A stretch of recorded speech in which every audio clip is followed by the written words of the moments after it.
ಶಿವಮೊಗ್ಗದ ಮೆಗಾನ್ ಆಸ್ಪತ್ರೆಯ ನವಜಾತ ಶಿಶುಗಳ ವಿಭಾಗದಲ್ಲಿ ಬೆಂಕಿ ಕಾಣಿಸ್ಕೊಂಡಿದೆ. ಇದು ಕಳೆದ 1.5 ವರ್ಷದಲ್ಲಿ 2ನೇ ಬಾರಿ ಇದೇ ವಿಭಾಗದಲ್ಲಿ ಬೆಂಕಿ ಕಾಣಿಸ್ಕೊಂಡಿರೋದು. ಈ ಅಗ್ನಿ ಅನಾಹುತದಲ್ಲಿ ಯಾವುದೇ ಪ್ರಾಣಾಪಾಯ ಸಂಭವಿಸಿಲ್ಲ. ಆದರೆ ಈ ಬೆಂಕಿ ಕಾಣಿಸ್ಕೊಂಡಿದ್ದು ಕೆಲವು ಕಾಲ ಮೆಗಾನ್ ಆಸ್ಪತ್ರೆಯಲ್ಲಿ ಆತಂಕಕ್ಕೆ ಕಾರಣ ಆಗಿತ್ತು. ಮೆಗಾನ್ ಆಸ್ಪತ್ರೆಯ OBG ವಿಭಾಗದಲ್ಲಿರುವ ICUಗೆ ಬೆಂಕಿ ಹತ್ಕೊಂಡು ಈ ಅವಘಡ ಸಂಭವಿಸಿದೆ. ಅಲ್ಲಿ ಬೆಂಕಿ ಹತ್ಕೊಳ್ತಿದ್ದಂಗೆ ಇಡೀ ವಾರ್ಡ್ನಲ್ಲಿ ಹೊಗೆ ಆವರಿಸ್ಕೊಳ್ತು. ಆಗ ಅದಲ್ಲದೆ ಇಡೀ ಕಟ್ಟಡದಲ್ಲಿ ವಿದ್ಯುತ್ ಸಂಪರ್ಕ ಸಹ ಕಡಿತ ಆಯಿತು. ಹಾಗಾಗಿ ಇಡೀ ಮೆಗಾನ್ ಆಸ್ಪತ್ರೆಯಲ್ಲಿ ಒಂದು ರೀತಿಯಾದಂಥ ಆತಂಕದ ವಾತಾವರಣ ಕಂಡುಬಂತು. ಎಲ್ಲ ಅಧಿಕಾರಿಗಳು ಹಾಗೂ ಎಲ್ಲ ಸಿಬ್ಬಂದಿ ಆ ವಾರ್ಡ್ ಕಡೆಗೆ ಹೋಗಿದ್ದಾರೆ. ಆದರೆ ಅದೃಷ್ಟವಶಾತ್ ಯಾವುದೇ ಪ್ರಾಣಾಪಾಯ ಸಂಭವಿಸಿಲ್ಲ. ಇಬ್ಬರು ಬಾಣಂತಿಯರನ್ನ ಕೂಡಲೇ ಬೇರೆ ಕಡೆ ಶಿಫ್ಟ್ ಮಾಡಲಾಗಿದೆ.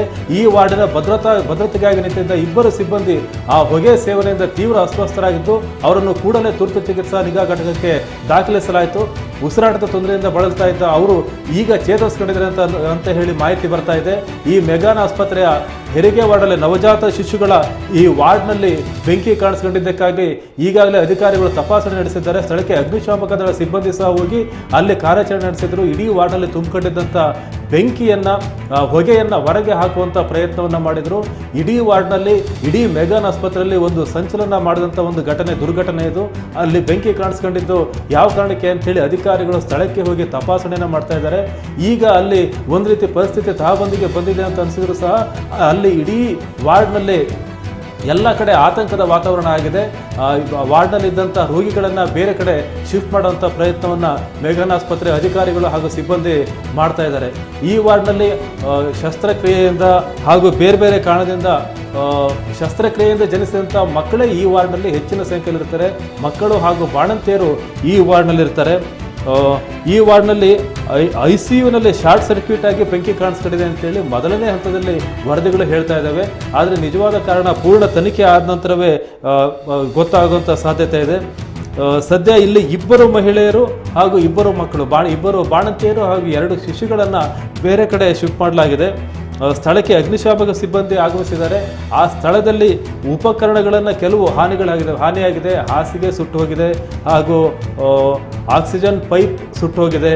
ಹೀಗೆ ಬೇರೆ ಬೇರೆ ಕೆಲವು ಉಪಕರಣಗಳು ಸುಟ್ಟೋಗಿದ್ದಾವೆ. ಈ ಬೆಂಕಿಗೆ ಕಾರಣ ಅಲ್ಲಿ ಮೊದಲನೇ ಹಂತದಲ್ಲಿ ಪ್ರಾಥಮಿಕ ವರದಿಯಂತೆ ತಿಳಿದು ಬರ್ತಾ ಇರೋದೇನು ಅಂತಂದರೆ ಆ ಇಡೀ ವಾರ್ಡ್ನಲ್ಲಿ ಒಂದು ಸೆಂಟ್ರಲೈಸ್ಡ್ AC ವ್ಯವಸ್ಥೆ ಇತ್ತು. ಆ AC ಓವರ್ಲೋಡ್ ಆದ ಕಾರಣದಿಂದ ಅಲ್ಲಿ ಮೊದಲನೇದಾಗಿ ಬೆಂಕಿ ಕಾಣಿಸ್ಕೊಂಡಿದೆ. ಆ ಬೆಂಕಿ ಕೂಡಲೇ ವಾರ್ಡಲ್ಲಿ ಸುತ್ತ ಹರಡಿ ಅಲ್ಲಿ ಇಡೀ ವಾರ್ಡ್ನಲ್ಲಿ ಹೊಗೆ ತುಂಬಿಕೊಂಡಿದೆ. ತಕ್ಷಣ ವಿದ್ಯುತ್ ಸಂಪರ್ಕ ಸಹ ಕಡಿತ ಆಗಿದೆ. ಈಗಾಗಲೇ ನೀವು ಬ್ರೇಕಿಂಗ್ ನ್ಯೂಸ್ ಎಲ್ಲ ನೋಡ್ತಾ ಇರ್ಬೋದು. ಇಬ್ಬರು ಬಾಣಂತಿಯರು ಹಾಗೂ ಇಬ್ಬರು ಮಕ್ಕಳನ್ನು ಶಿಫ್ಟ್ ಮಾಡಿದ್ದಾರೆ. ಆದರೆ ಆ ವಾರ್ಡ್ನ ಹೊರಭಾಗದಲ್ಲಿ ನಿಂತಿದ್ದಂಥ ಭದ್ರತಾ ಸಿಬ್ಬಂದಿ ಅವರು ಎಲ್ಲರನ್ನೂ ಸೀದಾ ವಾರ್ಡ್ ಒಳಗೆ ಹೋಗಿ ಎಲ್ಲರನ್ನು ರಕ್ಷಣೆ ಮಾಡುವಂಥ ಪ್ರಯತ್ನ ಮಾಡಿದ್ದಾರೆ. ಆಗ ಅವರು ಆ ಹೊಗೆನಲ್ಲಿ ಸಿಕ್ಕಾಕೊಂಡು ಅವರು ತೀವ್ರ ಅಸ್ವಸ್ಥಗೊಂಡಿದ್ದಾರೆ ಅಂಥೇಳಿ ಸುದ್ದಿಗಳು ಬರ್ತಾ ಇದೆ. ಅವರು ಈಗ ಚೇತರಿಸ್ಕೊಳ್ತಾ ಇದ್ದಾರೆ ಅಂತೇಳಿ ಮೆಗಾನ್ ಆಸ್ಪತ್ರೆ ಮಾಹಿತಿ ಕೊಡ್ತಾ ಇದೆ. ಆದರೆ ಒಂದು ವೀಕ್ಷಕರಿಗೆ ಒಂದು ಮಾಹಿತಿಯನ್ನು ಕೊಡಬೇಕಾದ್ದೇನೆಂದರೆ ಇದೇ ವಾರ್ಡ್ನಲ್ಲಿ ಕಳೆದ ವರ್ಷ ಏಪ್ರಿಲ್ 6ನೇ ತಾರೀಕಿನ ಏಪ್ರಿಲ್ ಮೊದಲ ವಾರದಲ್ಲಿ ಈ ವಾರ್ಡ್ನಲ್ಲಿ ಬೆಂಕಿ ಕಾಣಿಸ್ಕೊಂಡಿತ್ತು. ಆಗ ಅಲ್ಲಿ ಇದ್ದಂಥ ಇನ್ಕ್ಯುಬೇಟರ್ಲಿದ್ದಂಥ ಮಕ್ಕಳು ಬಾಣಂತಿಯರು ಎಲ್ಲರನ್ನೂ ಸಹ ಕೆಲವೇ ನಿಮಿಷಗಳಲ್ಲಿ ಹೊರಗೆ ತಗೊಂಡು ಬಂದು ಅವರನ್ನು ಇನ್ನೊಂದು ಖಾಸಗಿ ಆಸ್ಪತ್ರೆಗೆ ಸರ್ಜಿ ಆಸ್ಪತ್ರೆಗೆ ದಾಖಲಿಸಲಾಗಿತ್ತು. ಈಗ ಮತ್ತೆ ಅದೇ ವಾರ್ಡ್ನಲ್ಲಿ ಬೆಂಕಿ ಕಾಣಿಸ್ಕೊಂಡಿದೆ. ಕಳೆದ 1.5 ವರ್ಷದಲ್ಲಿ ಅಲ್ಲಿ ಅದೇ ವಾರ್ಡಲ್ಲಿ ಈ ಬೆಂಕಿ ಕಾಣಿಸ್ಕೊಳ್ತಿರ್ತಕ್ಕಂಥ 2ನೇ ಘಟನೆ ಆಗಿದೆ. ಈ ಮೆಗಾನ್ ಆಸ್ಪತ್ರೆ ವಾರ್ಡ್ನಲ್ಲಿ ಏನು ಇವತ್ತು ಘಟನೆ ಸಂಭವಿಸಿದೆ, ಕೂಡಲೇ ಸ್ಥಳಕ್ಕೆ ಮೆಗಾನ್ ಅಧೀಕ್ಷಕ ಡಾಕ್ಟರ್ ಶ್ರೀಧರ್ ಬಂದಿದ್ದಾರೆ. ಬೇರೆ ಎಲ್ಲ ಹಿರಿಯ ವೈದ್ಯಾಧಿಕಾರಿಗಳು ಸಹ ಸ್ಥಳಕ್ಕೆ ಆಗಮಿಸಿದ್ದಾರೆ. ಅಲ್ಲಿ ಪರಿಸ್ಥಿತಿಯನ್ನು ವೀಕ್ಷಣೆ ಮಾಡಿದ್ದಾರೆ. ಅಗ್ನಿಶಾಮಕ ಸಿಬ್ಬಂದಿ ಸಹ ಎಲ್ಲರನ್ನೂ ಸಹ ಅಲ್ಲಿಂದ ಹೊರಗೆ ಕರ್ಕೊಂಡು ಬಂದಿದ್ದಾರೆ. ಭಾಳ ಮುಖ್ಯವಾಗಿ ಆ ವಾರ್ಡ್ನಲ್ಲಿ ಏನು AC ರೂಮ್ ಒಂದು ಕ್ಲೋಸ್ಡ್ ರೂಮ್ ಆಗಿತ್ತು, ಆ ರೂಮ್ನಲ್ಲಿ ತುಂಬಿಕೊಂಡಿದ್ದಂಥ ಹೊಗೆಯನ್ನು ಹೊರಚೆಲ್ಲುವಂಥ ಪ್ರಯತ್ನವನ್ನು ಮಾಡಿದ್ದಾರೆ. ಎಲ್ಲರನ್ನೂ ಸಹ ಅಲ್ಲಿಂದ ಶಿಫ್ಟ್ ಮಾಡಲಾಗಿದೆ. ಇಬ್ಬರು ಬಾಣಂತಿಯರು ಹಾಗೂ ಇಬ್ಬರು ಮಕ್ಕಳನ್ನು ಬೇರೆ ಕಡೆ ಶಿಫ್ಟ್ ಮಾಡಿದ್ದಾರೆ. ಭದ್ರತಾ ಸಿಬ್ಬಂದಿ ಸಹ ಅಲ್ಲಿ ಯಾರು ಭದ್ರತಾ ಸಿಬ್ಬಂದಿ ಇದ್ದರು ಅವರು ಸಹ ಅವರನ್ನು ಬೇರೆ ಕಡೆ ಕೂಡಲೇ ದಾಖಲಿಸಿ ಅವರಿಗೆ ಪ್ರಾಥಮಿಕ ಚಿಕಿತ್ಸೆಯನ್ನು ನೀಡಿ ಅವರು ಸಹ ಉಸಿರಾಟದ ತೊಂದರೆಯಿಂದ ಏನು ಬಳಲ್ತಾ ಇದ್ರು ಹೊಗೆಯನ್ನು ಸೇವಿಸಿ ಅವರು ಸಹ ಚೇತರಿಸ್ಕೊಂಡಿದ್ದಾರೆ ಅಂತೇಳಿ ಮಾಹಿತಿ ಬರ್ತಾ ಇದೆ. ಇನ್ನು ಸ್ವಲ್ಪ ಹೊತ್ತಿನಲ್ಲೇ ಮೆಗಾನ್ ಆಸ್ಪತ್ರೆಯಲ್ಲಿ ಸಂಭವಿಸಿದಂಥ ಏನು ಘಟನೆ ಸಂಭವಿಸಿತು ಅದರ ವಿಜುವಲ್ಸ್ಗಳನ್ನು ನೀವೀಗ ಲೈವ್ ನೋಡಲಿದ್ದೀರಿ. ಇದೊಂದು ದುರ್ಘಟನೆ ಮೆಗಾನ್ ಆಸ್ಪತ್ರೆಯಲ್ಲಿ ಕಳೆದ 1.5 ವರ್ಷದಲ್ಲಿ ಒಂದೇ ಕಟ್ಟಡದಲ್ಲಿ 2ನೇ ಬಾರಿ ಆದಂಥ ದುರ್ಘಟನೆ ಇದು. ಕಳೆದ ಬಾರಿ ಇದೇ ರೀತಿ ಇದೇ ವಾರ್ಡ್ನಲ್ಲಿ ಅಗ್ನಿ ಅವಘಡ ಸಂಭವಿಸಿದಾಗ ಎಲ್ಲ ಮಕ್ಕಳನ್ನು ಬೇರೆ ಆಸ್ಪತ್ರೆಗೆ ದಾಖಲಿಸಿದಾಗ, ಖಾಸಗಿ ಆಸ್ಪತ್ರೆಗೆ ದಾಖಲಿಸಿದಾಗ ತೀವ್ರತರವಾದ ತನಿಖೆ ನಡೆದಿತ್ತು. ಅಂದು ಆಸ್ಪತ್ರೆಯ ಅಧೀಕ್ಷಕರಾಗಿದ್ದ ಡಾಕ್ಟರ್ ಲೇಪಾಕ್ಷಿ ಅವರನ್ನು ಇದೇ ಕಾರಣಕ್ಕೆ ತಲೆದಂಡವನ್ನು ಸಹ ಮಾಡಲಾಗಿತ್ತು ಅಂತೇಳಿ ಮಾಹಿತಿಗಳು ಬರ್ತಾ ಇದೆ. ಆದರೆ ಈಗ ಮತ್ತೆ ಇದೇ ಘಟನೆ ಸಂಭವಿಸಿದೆ. AC ಶಾರ್ಟ್ ಸರ್ಕ್ಯೂಟ್ ಆದ ಕಾರಣದಿಂದ ಏನು ಅಲ್ಲಿ ಹೊಗೆ ಬೆಂಕಿ ಕಾಣಿಸ್ಕೊಳ್ತು, ನಂತರ ಇಡೀ ವಾರ್ಡ್ನಲ್ಲಿ ಹೊಗೆ ತುಂಬಿಕೊಳ್ತು. ಅದೆಲ್ಲ ಈಗ ಸದ್ಯಕ್ಕೆ ಪರಿಸ್ಥಿತಿ ತಹಬಂದಿಗೆ ಬಂದಿದೆ. ಅಲ್ಲಿ ಘಟನೆ ಏನು ನಡೀತು, ಯಾವ ರೀತಿ ನಡೀತು, ವೈದ್ಯ ಅಧೀಕ್ಷಕರಾದ ಡಾಕ್ಟರ್ ಶ್ರೀಧರ್ ಅವರು ಏನು ಹೇಳಿದ್ರು, ಪ್ರತ್ಯಕ್ಷದರ್ಶಿಗಳು ಏನು ಹೇಳಿದ್ರು, ಆ ಎಲ್ಲ ವಿಡಿಯೋಗಳನ್ನು ನಾವು ನಿಮ್ಮ ಮುಂದೆ ಪ್ರಸ್ತುತಪಡಿಸ್ತೇವೆ. ನೀವು ಈಗ ಅದೇ ಘಟನೆಗಳ ಕೆಲವು ವಿಜುವಲ್ಸ್ಗಳು ಈಗ ನಿಮ್ಮ ಎದುರಿಗೆ ಬರ್ತಾ ಇದ್ದಾವೆ.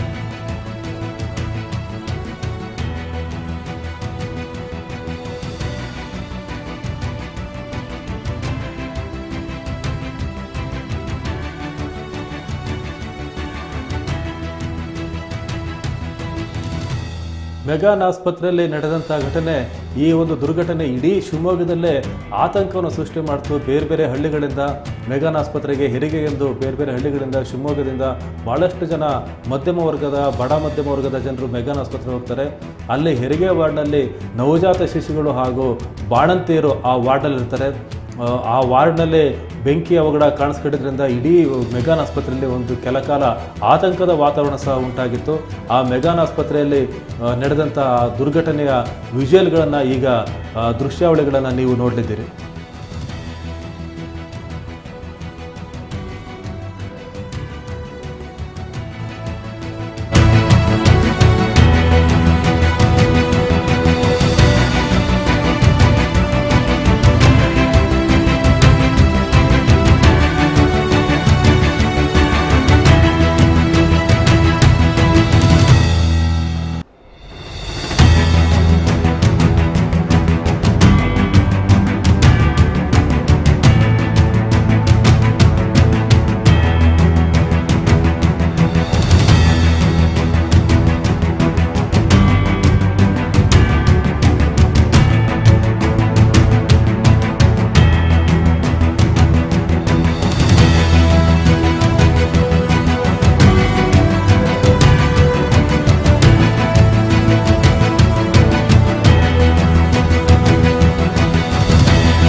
ಮೆಗಾನ್ ಆಸ್ಪತ್ರೆಯ ನವಜಾತ ಶಿಶುಗಳ ವಾರ್ಡ್ನಲ್ಲಿ ಬೆಂಕಿ ಕಾಣಿಸ್ಕೊಳ್ತಿದ್ದಂತೆ ಆ ವಾರ್ಡ್ನಲ್ಲಿದ್ದ ಎಲ್ಲ ಬಾಣಂತಿಯರು ತಮ್ಮ ಮಕ್ಕಳನ್ನು ಕರೆದುಕೊಂಡು ಹೊರಗಡೆ ಓಡಿ ಬಂದರು. ಎಲ್ಲ ಅಲ್ಲಿ ಬೆಂಕಿ ತಕ್ಷಣವೇ ಇಡೀ ವಾರ್ಡಿನ ಸುತ್ತ ಆವರಿಸ್ತು. ಅದೊಂದು ಕ್ಲೋಸ್ಡ್ ರೂಮ್ ಆಗಿರೋದ್ರಿಂದ ಹೊಗೆ ಅಲ್ಲೇ ಸುತ್ತಕೊಂಡು ಅಲ್ಲಿರೋರಿಗೆ ಭಾಳಷ್ಟು ಜನರಿಗೆ ಉಸಿರಾಡೋದು ಸಹ ಕಷ್ಟ ಆಗ್ಬಿಡುತ್ತೆ. ತಕ್ಷಣ ಎಲ್ಲ ಬಾಣಂತಿಯರು ಮಕ್ಕಳನ್ನು ಕರೆದುಕೊಂಡು ಹೊರಗೆ ಓಡಿ ಬಂದರು. ಇದೇ ರೀತಿಯ ಘಟನೆ ಕಳೆದ ವರ್ಷ ಏಪ್ರಿಲ್ ಮೊದಲ ವಾರದಲ್ಲೂ ಸಹ ನಡೆದಿತ್ತು. ಆ ಘಟನೆ ಹೇಗೆ ನಡೀತು, ಏನಾಯಿತು ಅಂಥೇಳಿ ನೀವು ಅಲ್ಲಿ ಇದ್ದವ್ರನ್ನೇ ಕೇಳಬೇಕು. ಒಂದು ರೀತಿ ಇಡೀ ಮೆಗಾನ್ ಆಸ್ಪತ್ರೆಯಲ್ಲೇ ಆತಂಕದ ವಾತಾವರಣ ಉಂಟಾಯಿತು. ಯಾಕಂದರೆ ಅಲ್ಲಿ ತಾಯಿ ಮಗು, ಆ ತಾಯಿ ಈಗ ಸ್ವಲ್ಪ ಕೆಲವು ದಿನಗಳ ಹಿಂದೆ ಹೆರಿಗೆ ಆಗಿರುತ್ತೆ. ಆ ವಾರ್ಡ್ನಲ್ಲಿ ಅವರು ಗರಿಷ್ಠ 1 ವಾರದಿಂದ 10 ದಿವಸ ಮಾತ್ರ ಅಲ್ಲಿರ್ತಾರೆ. ಆಮೇಲೆ ಜನರಲ್ ವಾರ್ಡ್ಗೆ ಶಿಫ್ಟ್ ಆಗ್ತಾರೆ ಎಲ್ಲ ತಾಯಂದಿರು.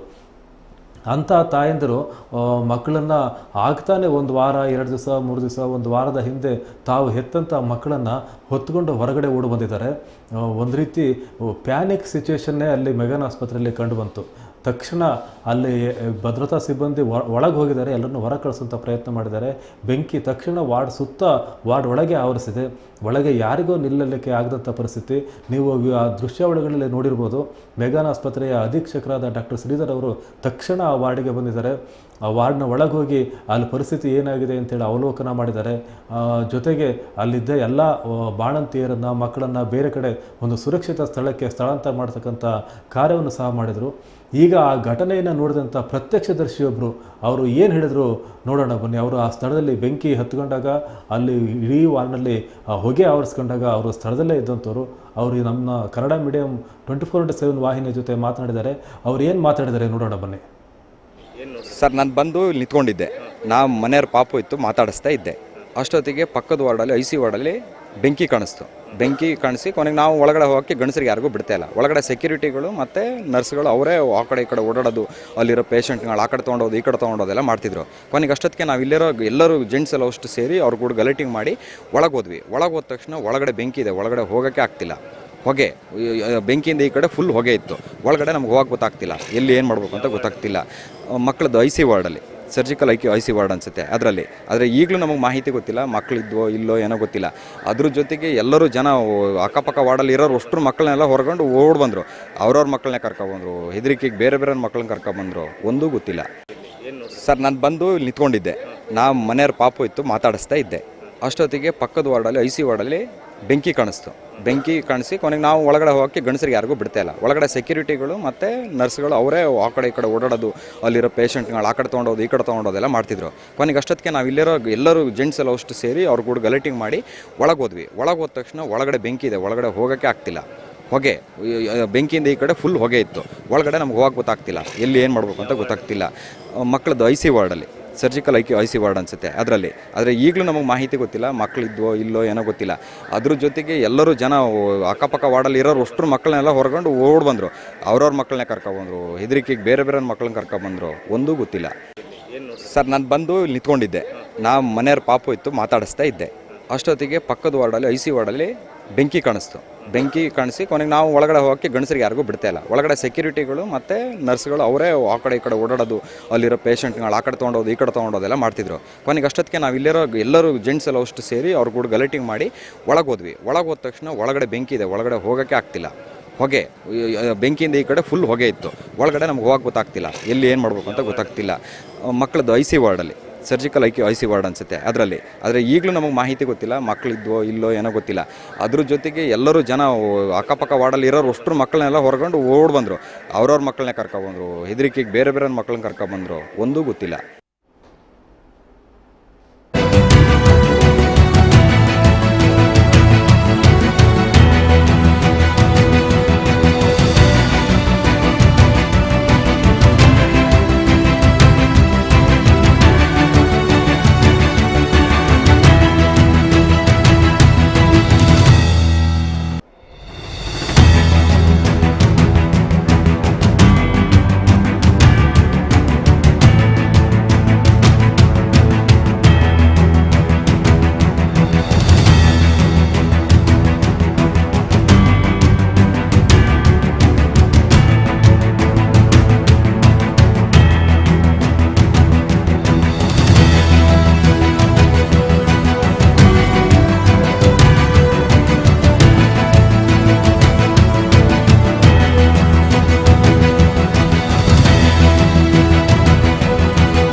ಕಳೆದ ವರ್ಷ ಏಪ್ರಿಲ್ 6ನೇ ತಾರೀಕು ಇದೇ ರೀತಿಯಾದಂಥ ಘಟನೆ ಸಂಭವಿಸಿತ್ತು. ಸುಮಾರು 25ರಿಂದ 28 ಮಕ್ಕಳು 10 ತಿಂಗಳಿಗಿಂತ ಕಡಿಮೆ ವಯೋಮಾನದ ಆರೋಗ್ಯದಲ್ಲಿ ಸ್ವಲ್ಪ ಸಮಸ್ಯೆ ಇರ್ತಕ್ಕಂಥ ಮಕ್ಕಳನ್ನು ಇನ್ಕ್ಯುಬೇಟರ್ಲ್ಲಿ ಹಾಕಿರ್ತಾರೆ. ಅಂಥ ಮಕ್ಕಳು ಆ ವಾರ್ಡ್ನಲ್ಲಿದ್ದರು. ಕಳೆದ ವರ್ಷ ಏಪ್ರಿಲ್ 6ನೇ ತಾರೀಕು ಸಂಜೆ ವೇಳೆಗೆ ಇದೇ ರೀತಿಯ ದುರ್ಘಟನೆ ಸಂಭವಿಸಿತ್ತು. ಶಾರ್ಟ್ ಸರ್ಕ್ಯೂಟಿಂದಲೇ ಆಗಿತ್ತು, ಇದೇ ಕಟ್ಟಡದಲ್ಲೇ ಆಗಿತ್ತು. ಆಗ ಅಲ್ಲಿ ಇದ್ದಂಥ ಎಲ್ಲ ಮಕ್ಕಳನ್ನು ಕೂಡಲೇ ಆ ವಾರ್ಡ್ನಿಂದ ಹೊರಗೆ ಕರ್ಕೊಂಡು ಬಂದು ಖಾಸಗಿ ಆಸ್ಪತ್ರೆಗೆ, ಶಿವಮೊಗ್ಗದ ಸರ್ಜಿ ಆಸ್ಪತ್ರೆಗೆ ದಾಖಲಿಸಲಾಗಿತ್ತು. ಆದರೆ ಅದೃಷ್ಟವಶಾತ್ ಈ ಬಾರಿ ಅಷ್ಟು ಮಟ್ಟದ ದೊಡ್ಡ ದುರಂತ ಸಂಭವಿಸಿಲ್ಲ.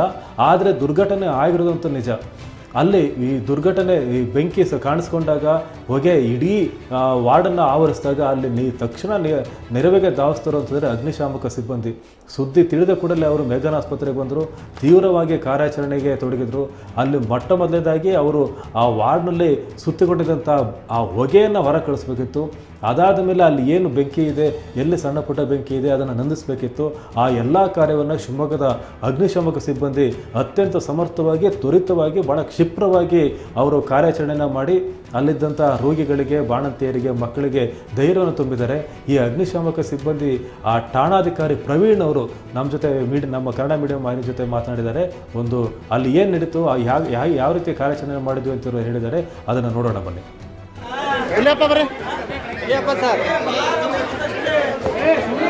ಓಕೆ, ಹೇಳ ಇದು ಮೋಸ್ಟ್ಲಿ ಶಾರ್ಟ್ ಸರ್ಕ್ಯೂಟಿಂದ ಆಗಿರ್ಬೋದು. ಮೈನ್ AC ಫೈರ್ ಆಗಲಿಕ್ಕೆ ಅದೇ ಕಾರಣ, ಶಾರ್ಟ್ ಸರ್ಕ್ಯೂಟಿಂದ. ಬಟ್ ನಾವು ಬರೋಷ್ಟೊಳಗಡೆ ಇಲ್ಲಿರೋ ಸೆಕ್ಯೂರಿಟಿನೇ ಫೈರ್ ಎಕ್ಸ್ಟಿಂಗ್ವಿಷರ್ನ ಬಳಸಿ ಪುಟ್ ಆಫ್ ಮಾಡಿದ್ದಾರೆ. ಬಟ್ ಸ್ಮೋಕ್ ತುಂಬ ಇತ್ತು. ಸ್ಮೋಕ್ ಜಾಸ್ತಿ ಇದರಿಂದ ನಮ್ಮ ಸ್ಟಾಫ್ ಏನು ಮಾಡಿದ್ದಾರೆ ಅಂದರೆ ಫೈರ್ ಎಕ್ಸಾಸ್ಟನ್ನು ಬಳಸ್ಬಿಟ್ಟು ಸ್ಮೋಕನ್ನು ಹೊರಗಡೆ ಇದು ಮಾಡಿದ್ದಾರೆ. ಸೊ ಯಾವುದೇ ರೀತಿ AC ಗ್ಯಾಸ್ ಲೀಕೇಜ್ ಆಗಲಿ ಏನೂ ಪ್ರಾಬ್ಲಮ್ ಆಗಿಲ್ಲ. Just simple smoke, carbon dioxide, carbon monoxide ಬಿಟ್ಟರೆ AC ಯಾವುದು ಸಹ ಪಾಯ್ಸನಸ್ ಗ್ಯಾಸ್ ಯಾವುದು ಲೀಕೇಜ್ ಆಗಿಲ್ಲ. ಲೀಕೇಜ್ ಅಷ್ಟೊತ್ತಿಗೆ ಇರ್ಲಿಕ್ಕೆ ಆಗ್ತಿರಲಿಲ್ಲ. ಸೊ ಕಂಪ್ಲೀಟ್ ಸ್ಮೋಕನ್ನು ನಮ್ಮ ಫೈರ್ ಎಕ್ಸಾಸ್ಟನ್ನು ಬಳಸ್ಬಿಟ್ಟು ಹೊರಗಡೆ ಇದು ಮಾಡಿದ್ವಿ, ಎಕ್ಸಾಸ್ಟ್ ಮಾಡಿದ್ದೀವಿ. ಆನಂತರ ಇಲ್ಲಿ ಯಾವುದಕ್ಕೂ ಸಹ ಫೈರನ್ನು ಪುಟ್ ಆಫ್ ಮಾಡಲಿಕ್ಕೆ ನೀರನ್ನು ಬಳಸಿಲ್ಲ. Fire extinguisher purely carbon dioxide ಮತ್ತು ಡ್ರೈ ಕೆಮಿಕಲ್ ಪೌಡರ್ ಎಕ್ಸ್ಟಿಂಗ್ವಿಷರ್ ಏನಿದೆ ಅದನ್ನು ಬಳಸಿ ಪುಟ್ ಆಫ್ ಮಾಡಿದ್ದಾರೆ. ಸೊ ಯಾವುದೇ ರೀತಿ ತೊಂದರೆ ಆಗಿಲ್ಲ, ಯಾರಿಗೂ ಪ್ರಾಣಹಾನಿ ಯಾವುದೂ ಆಗಿಲ್ಲ. ಇಲ್ಲ, ಗ್ಯಾಸ್ ಲೀಕೇಜ್ ಯಾವುದೂ ಆಗಿಲ್ಲ. ಪಾಯ್ಸನಸ್ ಗ್ಯಾಸ್ ಯಾವುದೂ ರಿಲೀಸ್ ಆಗಿಲ್ಲ. ಸಿಂಪಲ್ ಸ್ಮೋಕ್ ಅಷ್ಟೇ. ಎಲೆಕ್ಟ್ರಿಕ್ ಶಾರ್ಟ್ ಸರ್ಕ್ಯೂಟಿಂದ ಏನು ಸ್ಮೋಕ್ ಬರುತ್ತೋ ಅದೇ smoke, carbon dioxide, carbon monoxide ಬಿಟ್ಟರೆ ಬೇರೆ ಯಾವುದೂ ಇಲ್ಲ. ಸೊ ಯಾವುದೇ ರೀತಿ ಪ್ರಾಣಾಪಾಯ ಅಥವಾ ಹೆಲ್ತಿಗಾಗಲಿ ಅಥವಾ ಬ್ರೀತಿಂಗ್ ಸಮಸ್ಯೆ ಆಗಲಿ ಏನು ಪ್ರಾಬ್ಲಮ್ ಆಗಿಲ್ಲ ಯಾರಿಗೂ. ಸೊ ಸ್ಮೋಕ್ನೆಲ್ಲ ಕಂಪ್ಲೀಟ್ ಎಕ್ಸಾಸ್ಟ್ ಮಾಡಿದ್ದೀವಿ. ಇಲ್ಲಪ್ಪ ಬರ್ರಿ. ಸರ್ ಓಕೆ, ಹೇಳ ಇದು ಮೋಸ್ಟ್ಲಿ ಶಾರ್ಟ್ ಸರ್ಕ್ಯೂಟಿಂದ ಆಗಿರ್ಬೋದು. ಮೈನ್ AC ಫೈರ್ ಆಗಲಿಕ್ಕೆ ಅದೇ ಕಾರಣ, ಶಾರ್ಟ್ ಸರ್ಕ್ಯೂಟಿಂದ. ಬಟ್ ನಾವು ಬರೋಷ್ಟೊಳಗಡೆ ಇಲ್ಲಿರೋ ಸೆಕ್ಯೂರಿಟಿನೇ ಫೈರ್ ಎಕ್ಸ್ಟಿಂಗ್ವಿಷರ್ನ ಬಳಸಿ ಪುಟ್ ಆಫ್ ಮಾಡಿದ್ದಾರೆ. ಬಟ್ ಸ್ಮೋಕ್ ತುಂಬ ಇತ್ತು. ಸ್ಮೋಕ್ ಜಾಸ್ತಿ ಇದರಿಂದ ನಮ್ಮ ಸ್ಟಾಫ್ ಏನು ಮಾಡಿದ್ದಾರೆ ಅಂದರೆ ಫೈರ್ ಎಕ್ಸಾಸ್ಟನ್ನು ಬಳಸ್ಬಿಟ್ಟು ಸ್ಮೋಕನ್ನು ಹೊರಗಡೆ ಇದು ಮಾಡಿದ್ದಾರೆ. ಸೊ ಯಾವುದೇ ರೀತಿ AC ಗ್ಯಾಸ್ ಲೀಕೇಜ್ ಆಗಲಿ ಏನೂ ಪ್ರಾಬ್ಲಮ್ ಆಗಿಲ್ಲ. Just simple smoke, carbon dioxide, carbon monoxide ಬಿಟ್ಟರೆ AC ಯಾವುದು ಸಹ ಪಾಯ್ಸನಸ್ ಗ್ಯಾಸ್ ಯಾವುದು ಲೀಕೇಜ್ ಆಗಿಲ್ಲ. ಲೀಕೇಜ್ ಅಷ್ಟೊತ್ತಿಗೆ ಇರ್ಲಿಕ್ಕೆ ಆಗ್ತಿರಲಿಲ್ಲ. ಸೊ ಕಂಪ್ಲೀಟ್ ಸ್ಮೋಕನ್ನು ನಮ್ಮ ಫೈರ್ ಎಕ್ಸಾಸ್ಟನ್ನು ಬಳಸ್ಬಿಟ್ಟು ಹೊರಗಡೆ ಇದು ಮಾಡಿದ್ವಿ, ಎಕ್ಸಾಸ್ಟ್ ಮಾಡಿದ್ದೀವಿ. ಆನಂತರ ಇಲ್ಲಿ ಯಾವುದಕ್ಕೂ ಸಹ ಫೈರನ್ನು ಪುಟ್ ಆಫ್ ಮಾಡಲಿಕ್ಕೆ ನೀರನ್ನು ಬಳಸಿಲ್ಲ. Fire extinguisher purely carbon dioxide ಮತ್ತು ಡ್ರೈ ಕೆಮಿಕಲ್ ಪೌಡರ್ ಎಕ್ಸ್ಟಿಂಗ್ವಿಷರ್ ಏನಿದೆ ಅದನ್ನು ಬಳಸಿ ಪುಟ್ ಆಫ್ ಮಾಡಿದ್ದಾರೆ. ಸೊ ಯಾವುದೇ ರೀತಿ ತೊಂದರೆ ಆಗಿಲ್ಲ, ಯಾರಿಗೂ ಪ್ರಾಣಹಾನಿ ಯಾವುದೂ ಆಗಿಲ್ಲ. ಇಲ್ಲ, ಗ್ಯಾಸ್ ಲೀಕೇಜ್ ಯಾವುದೂ ಆಗಿಲ್ಲ. ಪಾಯ್ಸನಸ್ ಗ್ಯಾಸ್ ಯಾವುದೂ ರಿಲೀಸ್ ಆಗಿಲ್ಲ. ಸಿಂಪಲ್ ಸ್ಮೋಕ್ ಅಷ್ಟೇ. ಎಲೆಕ್ಟ್ರಿಕ್ ಶಾರ್ಟ್ ಸರ್ಕ್ಯೂಟಿಂದ ಏನು ಸ್ಮೋಕ್ ಬರುತ್ತೋ ಅದೇ smoke, carbon dioxide, carbon monoxide ಬಿಟ್ಟರೆ ಬೇರೆ ಯಾವುದೂ ಇಲ್ಲ. ಸೊ ಯಾವುದೇ ರೀತಿ ಪ್ರಾಣಾಪಾಯ ಅಥವಾ ಹೆಲ್ತಿಗಾಗಲಿ ಅಥವಾ ಬ್ರೀತಿಂಗ್ ಸಮಸ್ಯೆ ಆಗಲಿ ಏನು ಪ್ರಾಬ್ಲಮ್ ಆಗಿಲ್ಲ ಯಾರಿಗೂ. ಸೊ ಸ್ಮೋಕ್ನೆಲ್ಲ ಯಾವುದೇ ಗ್ಯಾಸ್ ಲೀಕ್ ಆಗಿಲ್ಲ, ಯಾವುದೇ ದೊಡ್ಡ ಮಟ್ಟದ ಅವಘಡ ಸಂಭವಿಸಿಲ್ಲ. ನಾವು ಸಹ ಬೆಂಕಿಯನ್ನು ನಂದಿಸುವಾಗ ನೀರನ್ನು ಬಳಸಿಲ್ಲ, ಹೆಚ್ಚು ಹಾನಿಯಾಗಿಲ್ಲ ಅಂತ ಹೇಳಿದರೆ. ಅಲ್ಲಿ ಏನಾದರೂ ಗ್ಯಾಸ್ ಲೀಕ್ ಆಗಿದ್ದರೆ ಅಥವಾ ಇನ್ನೂ ಏನಾದರೂ ಒಂದು ದೊಡ್ಡ ದುರ್ಘಟನೆ ಸಂಭವಿಸಿದರೆ ಇಡೀ ಶಿವಮೊಗ್ಗ ಯಾವತ್ತೂ ಮರೆಯಲಾಗದ ಒಂದು ದುರ್ಘಟನೆ ಆಗ್ತಾಯಿತ್ತು. ಆದರೆ ಅದೃಷ್ಟವಶಾತ್ ಅಂತಹ ಘಟನೆ ಸಂಭವಿಸಿಲ್ಲ. ಒಂದು ಸಣ್ಣದರಲ್ಲೇ ಮುಗಿದೋಗಿದೆ. ಯಾಕೆ ಅಂತಂದರೆ ಅಗ್ನಿಶಾಮಕ ದಳದ ಸಿಬ್ಬಂದಿ ತಕ್ಷಣ ಒಂದು ಕಾರ್ಯಾಚರಣೆ ಮಾಡಿದ್ದಾರೆ. ಕಾರ್ಬನ್ ಮಾನಾಕ್ಸೈಡ್, ಡೈಆಕ್ಸೈಡನ್ನೇ ಬಳಸ್ಕೊಂಡು ಅಗ್ನಿಯನ್ನು ನಂದಿಸುವಂಥ ಕೆಲಸವನ್ನು ಮಾಡಿದ್ದಾರೆ. ಜೊತೆಗೆ ಅಲ್ಲಿ ಫೈರ್ ಎಕ್ಸಾಸ್ಟನ್ನು ಬಳಸಿ ಹೊಗೆಯನ್ನು ಅಲ್ಲಿಂದ ತೆಗೆಯುವಂಥ ಕೆಲಸವನ್ನು ಮಾಡಿದ್ದಾರೆ. ಸಣ್ಣ ಪುಟ್ಟ ಬೆಂಕಿ ಎಲ್ಲಿ ಕಾಣಿಸ್ತಾ ಇತ್ತೋ ಅದನ್ನು ಹೋಗಿ ನಂದಿಸಿದ್ದಾರೆ. ಅಲ್ಲೇನಾದರೂ ಗ್ಯಾಸ್ ಲೀಕ್ ಆಗಿದ್ದರೆ, ಬೇರೆ ಏನಾದರೂ ಆಗಿದ್ದರೆ ಭಾಳ ದೊಡ್ಡ ದುರ್ಘಟನೆ ಸಂಭವಿಸ್ತಾ ಇತ್ತು. ಅಗ್ನಿಶಾಮಕ ದಳದ ಸಿಬ್ಬಂದಿಯ ತ್ವರಿತ ಕಾರ್ಯಾಚರಣೆಯಿಂದ ಅಂಥದ್ದು ಯಾವುದಕ್ಕೂ ಸಹ ಆಸ್ಪದ ಆಗಿಲ್ಲ. ಜೊತೆಗೆ ಮೆಗ್ಗಾನ್ ಆಸ್ಪತ್ರೆಯ ಸಿಬ್ಬಂದಿ ಅಧಿಕಾರಿಗಳು ಸಹ ತೀವ್ರವಾಗಿ ಸ್ಪಂದಿಸಿದ್ದಾರೆ. ಅಲ್ಲಿ ಕಾರ್ಯಾಚರಣೆಯನ್ನು ಮಾಡಿದ್ದಾರೆ. ತಕ್ಷಣ ಸ್ಥಳಕ್ಕೆ ಧಾವಿಸಿದ್ದಾರೆ. ಮೆಗ್ಗಾನ್ ಆಸ್ಪತ್ರೆಯ ವೈದ್ಯಕೀಯ ಅಧೀಕ್ಷಕರಾದ ಡಾಕ್ಟರ್ ಶ್ರೀಧರ್ ಅವರು ಸುದ್ದಿ ತಿಳಿತಾ ಇದ್ದಾಗೇ ಅವರು ದೌಡಾಯಿಸಿದ್ದನ್ನು ತಾವು ಸಹ ಎಲ್ಲರೂ ದೃಶ್ಯಾವಳಿಗಳಲ್ಲಿ ನೋಡಿದರೆ ಅವರು ಹೋಗಿ ಅಲ್ಲಿ ಪರಿಸ್ಥಿತಿಯನ್ನು ಅವಲೋಕಿಸಿದ್ದಾರೆ. ಅವರು ನಮ್ಮ ವಾಹಿನಿಯ ಜೊತೆಗೆ ಮಾತನಾಡಿದರೆ ಅಲ್ಲಿ ಘಟನೆ ಏನಾಯಿತು, ಎಷ್ಟು ತೊಂದರೆ ಆಯಿತು, ಯಾರಿಗೇನು ಸಮಸ್ಯೆ ಆಯಿತು, ಬೇರೆ ಬೇರೆ ಯಾವ ರೀತಿಯಾದಂಥ ಕ್ರಮಗಳನ್ನು ತೆಗೆದುಕೊಂಡ್ವಿ ಅಂತೇಳಿ ಮೆಗಾನ್ ಆಸ್ಪತ್ರೆಯ ವೈದ್ಯಕೀಯ ಅಧೀಕ್ಷಕರಾದ ಡಾಕ್ಟರ್ ಶ್ರೀಧರ್ ಅವರು ಮಾತನಾಡಿದ್ದಾರೆ. ಅದನ್ನು ನೋಡೋಣ ಬನ್ನಿ. ಈ ದಿನ ರಾತ್ರಿ 9 ಗಂಟೆಗೆ ಶರಾವತಿ ಬಿಲ್ಡಿಂಗ್ನಲ್ಲಿರುವಂಥ OBG ಡಿಪಾರ್ಟ್ಮೆಂಟಿನಲ್ಲಿ OBG ICU intensive coronary unit ಇರುವಂಥ ಜಾಗದಲ್ಲಿ 5 ಬೆಡ್ ಉಳ್ಳುವಂಥ ಒಂದು ವಾರ್ಡಿನಲ್ಲಿ ಕ್ಯಾಸೆಟ್ AC 9 ಗಂಟೆಗೆ ಸಡನ್ನಾಗಿ ಬಸ್ಟ್ ಆಗಿ ಆ ರೂಮಿನಲ್ಲಿ ಹೊಗೆ ಕಾಣಿಸಿಕೊಂಡಿತು. ನಮ್ಮ ಸಿಬ್ಬಂದಿಗಳು ತತ್ಕ್ಷಣ ಎಚ್ಚರಗೊಂಡು ಆ ಇಬ್ಬರು ರೋಗಿಗಳನ್ನು ಬೇರೆ ವಾರ್ಡಿಗೆ ಶಿಫ್ಟ್ ಮಾಡಿ ಯಾವುದೇ ಥರದ ಒಂದು ಹಾನಿಕರ ಆಗಿಲ್ಲ. ಇನ್ಸ್ಟ್ರೂಮೆಂಟಿಗೆ ಸಣ್ಣ ಪುಟ್ಟ ಡ್ಯಾಮೇಜ್ ಆಗಿದೆ. ಆ ಬಸ್ಟ್ ಆದಾಗ ಏನು ಹೊಗೆ ಇತ್ತು ಆ ಹೊಗೆನೂ ಎಕ್ಸಾಸ್ಟ್ ಮಾಡಿಸಿದ್ದೀವಿ. ಯಾವುದೇ ಒಂದು ಥರದ ಹಾನಿ ಆಗಿಲ್ಲ ಅಂತ ಈ ಮೂಲಕ ಹೇಳಲಿಕ್ಕೆ ಇಚ್ಛೆ ಪಡ್ತಿದ್ದೀನಿ. ಅದು ಕ್ಯಾಸೆಟ್ AC ಅಲ್ಲಿ ಒಳಗಡೆ ಹೋದಾಗೆ ಅದು ವಾಸನೆ ಗೊತ್ತಾಗ್ತಿತ್ತು. ಅದು ಮೋಸ್ಟ್ಲಿ ಅದು ಒಳಗಿನ ಟೆಕ್ನಿಕಲ್ ಪಾರ್ಟ್ ನಮಗೆ ಗೊತ್ತಾಗಲ್ಲ. ಆ ಕ್ಯಾಸೆಟ್ AC ಬಸ್ಟ್ ಆಗಿದೆ ಅನ್ನೋದು ಗೊತ್ತಾಗಿದೆ ಅಷ್ಟೇ. ಅದು ಮುಂದೆ ಪರಿಶೀಲನೆ ಮಾಡಿದಾಗೆ ಗೊತ್ತಾಗತ್ತೆ. ಆ ಥರ ಪವರ್ ಆಗಿ ಆ ಥರದ್ದೇನೂ ಆಗಿಲ್ಲ. ಮುಂದೆ ಅದನ್ನು ಪರಿಶೀಲನೆ ಮಾಡಿದಾಗ ಗೊತ್ತಾಗತ್ತೆ ಅಂತ ಹೇಳಕ್ಕೆ ಇಷ್ಟಪಡ್ತೀನಿ.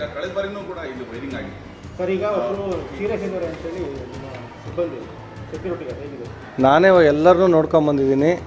ಎಲ್ಲ ಇಬ್ಬರು ಸಿಬ್ಬಂದಿಗಳು ಆ ಕ್ಷಣದಲ್ಲಿ ಶಿಫ್ಟ್ ಮಾಡಬೇಕಾದ್ರೆ ಆ ಫ್ಯೂಮ್ಸು ಸ್ವಲ್ಪ ಅವರಿಗೆ ಹಿನ್ನೆಲಾಗಿದೆ. ಬಟ್ ಅವ್ರನ್ನ ನೋಡಿದಾಗ ಸ್ಯಾಚುರೇಷನ್ನು ಎಲ್ಲ ಚೆನ್ನಾಗಿದೆ, ಎಲ್ಲ ಸ್ಟೇಬಲ್ ಆಗಿದ್ದಾರೆ ಅವರಿಬ್ಬರೇ. ಅದರ್ವೈಸ್ ಪೇಷಂಟ್ಗಳಂತೂ ಕಂಪ್ಲೀಟಾಗಿ ನಾರ್ಮಲ್ ಆಗಿದ್ದಾರೆ, ಇನ್ನೂ ತೊಂದರೆ ಇಲ್ಲ.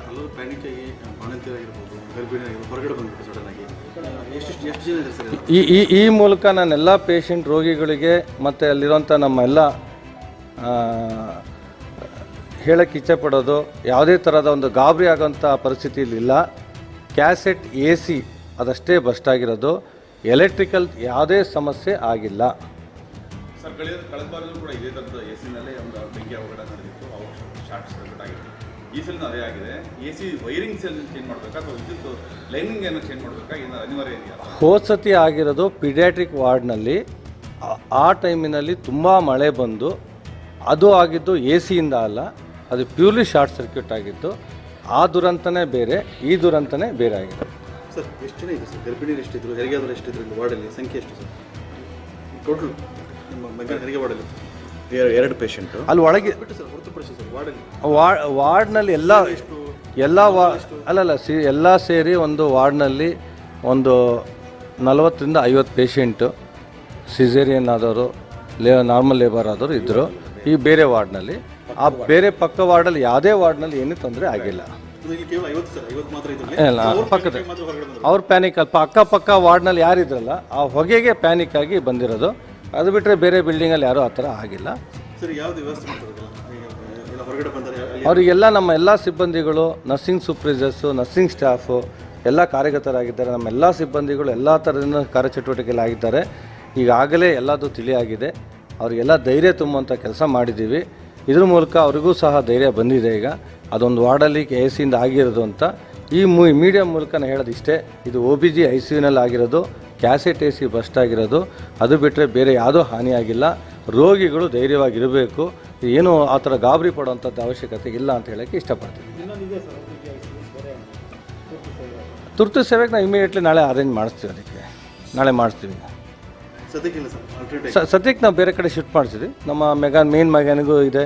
ನಮ್ಗೆ ಯಾವುದೇ ಥರದ ಆಕ್ಸಿಜನ್ ಕೊರತೆ ಆಗಲಿ ಅಥವಾ ಪಾಯಿಂಟ್ಸ್ಗಳಾಗಲಿ ಅಥವಾ ವೆಂಟಿಲೇಟರ್ ಆಗಲಿ ಯಾವುದೇ ಥರ ತೊಂದರೆ ಇಲ್ಲ ಈ ವ್ಯವಸ್ಥೆಯಲ್ಲಿ. ಈಗ ತತ್ಕ್ಷಣಕ್ಕೆ ನಾವು ಶಿಫ್ಟ್ ಮಾಡಿಸಿದ್ದೀವಿ.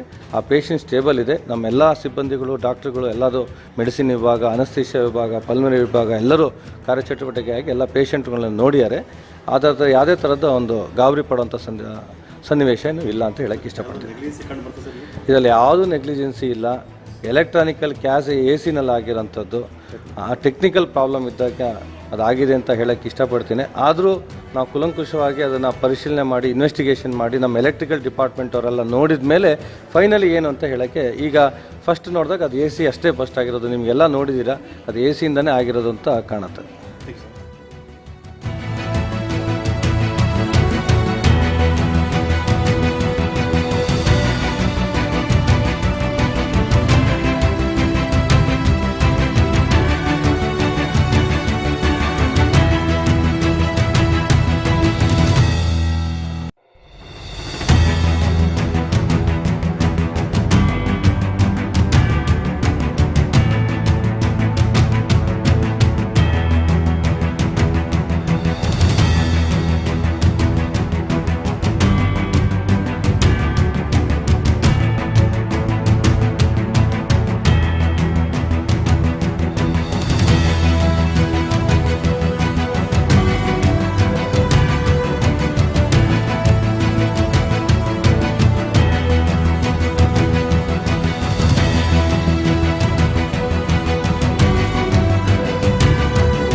ಇದು ಇವತ್ತಿನ ತಡರಾತ್ರಿಯ ಲೈವ್ ಸುದ್ದಿ. ಇನ್ನಷ್ಟು ವಿಶೇಷಗಳಿಗಾಗಿ ನೋಡ್ತಾ ಇರಿ ಕನ್ನಡ ಮೀಡಿಯಂ 24/7 ಸಂಭವಿಸುವ ಸಮಸ್ತರ ನಡುವೆ.